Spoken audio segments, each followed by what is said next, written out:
0 është numri i ligjeve të miratuara, antarëve të zgjedhur të bordeve, çështjeve të trajtuara apo i mbikëqyrjeve të kryera nga legjislatura e 9 e Kuvendit të Kosovës, të cilën e shpërndau presidentja të enjten.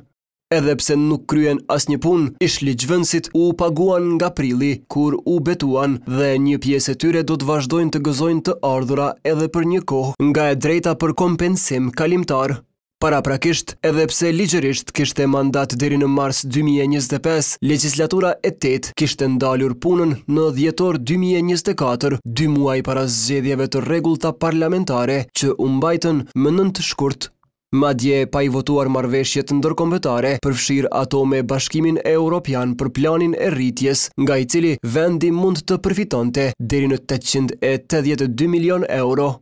Në rrethonat aktuale, shqetësues vlerësohet edhe fakti se Kosova do të mbetet pa vendimmarrje në Kuvend edhe për së paku disa muaj, deri pas konstituimit të legjislaturës së 10 që do të dalë nga zgjedhjet e 28 dhjetorit. Ky vit tashmë është i humbur për Kosovën dhe pasojat në disa rrafshe do të mund të jenë të pariparueshme. Për arsye se ne kemi një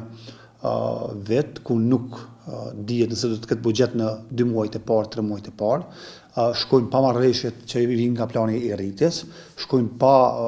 buxhetin për TK-n, pa buxhetin për 4 komunat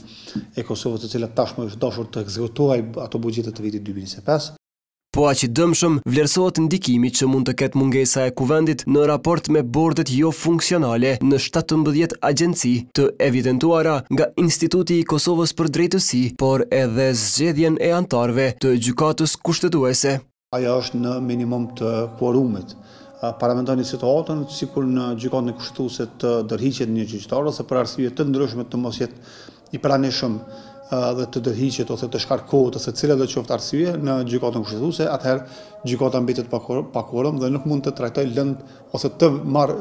ketë proceset e vendimmarrjes. Vendimet e fundit të Kuvendit datojnë në fillim të muajit dhjetor 2024, shumica e të cilave janë ende të kontestuara në gjykatën kushtetuese. Madje edhe viti 2024 ishte vlerësuar i dobët nga monitoruesit e Kuvendit me matjet e Institutit Demokratik të Kosovës që tregojnë se rreth 35% e seancave kishin rezultuar me vazhdime, ku ndërprerjet ishin pasojë e mungesës së kuorumit.